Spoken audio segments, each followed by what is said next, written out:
Hello, this is a presentation on the Battered Spouse Waiver for survivors of domestic violence. This presentation is brought to you by the Domestic Violence Project at the Urban Justice Center. We provide legal services and advocacy to survivors of intimate partner abuse. The purpose of this training is to identify the requirements for filing a battered spouse waiver, as well as identify alternatives if the requirements for a battered spouse waiver are not met. This training is designed to provide general information about battered spouse waivers. It is not intended to provide legal advice or guidance on any particular case or matter. When in doubt, consult a lawyer.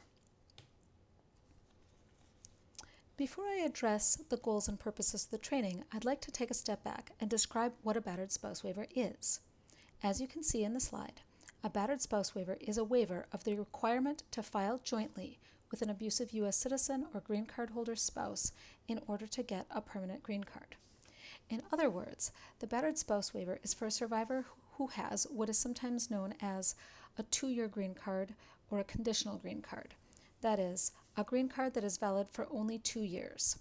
Now, the survivor needs a 10-year green card, the green card that's valid for 10 years, sometimes known as a permanent green card.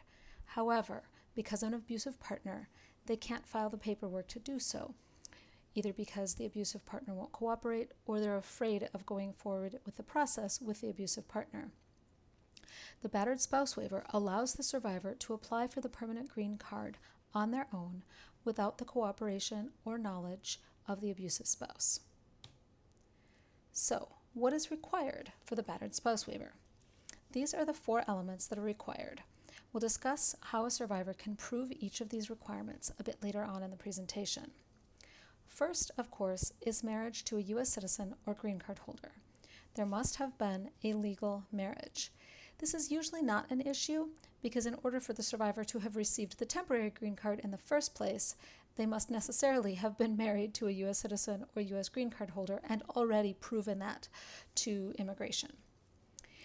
The survivor can be divorced from the U.S. citizen or green card holder and still apply for the battered spouse waiver.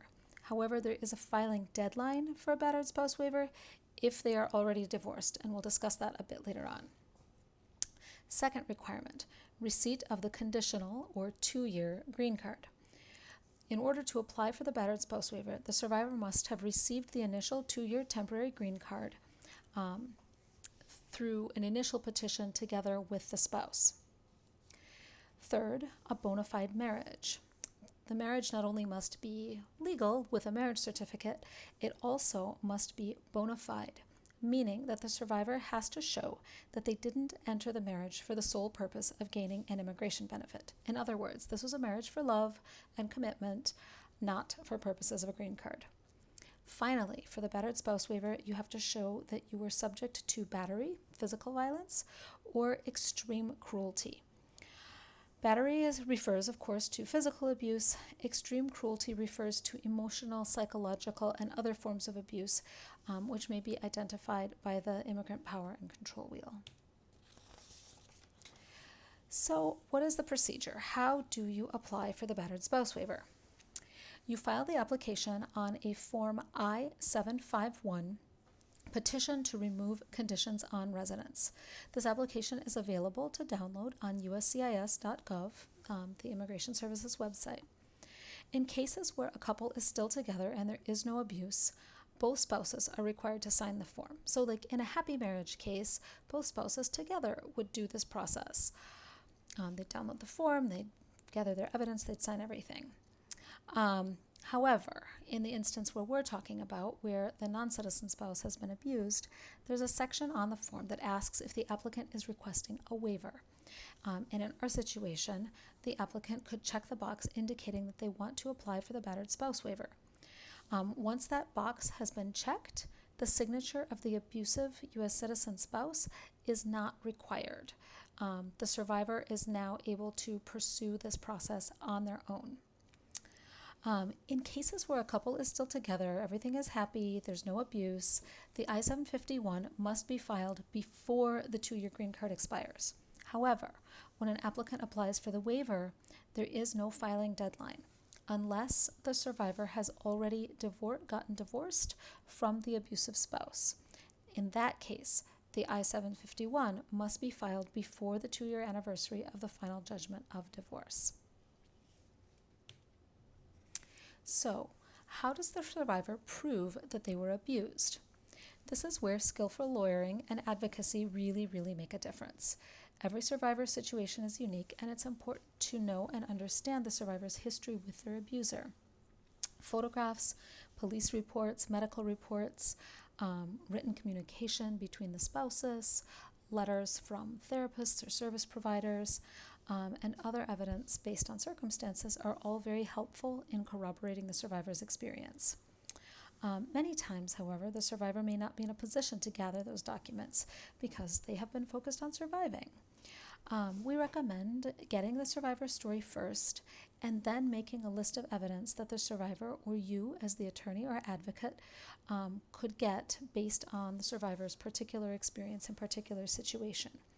And this applies to gathering evidence both of the abuse or extreme cruelty as well as evidence that it was a bona fide marriage. So, what happens if one of the elements of the battered spouse waiver cannot be met? Here are a few alternatives to the battered spouse waiver that may be applicable in a particular situation. And on DVP's website, we have additional presentations and trainings on these other forms of relief as well. So a Violence Against Women Act self-petition is an alternative to the battered spouse waiver if the survivor is married to a U.S. citizen or green card holder but has not gotten their temporary green card. They still need to be able to prove with a bona fide marriage, of course. A U visa may be an option if the survivor is not married to their abuser or if their abuser is not a lawful permanent resident or U.S. citizen. For U visas, the survivor must show that they're cooperating with a law enforcement agency, for example, the District Attorney's Office, Family Court, Administration for Children's Services.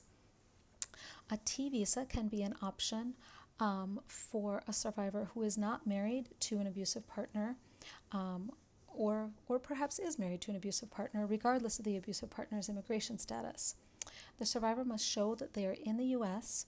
as a result of a severe form of sex or labor trafficking, and that they have reported that trafficking and are cooperating with a law enforcement agency.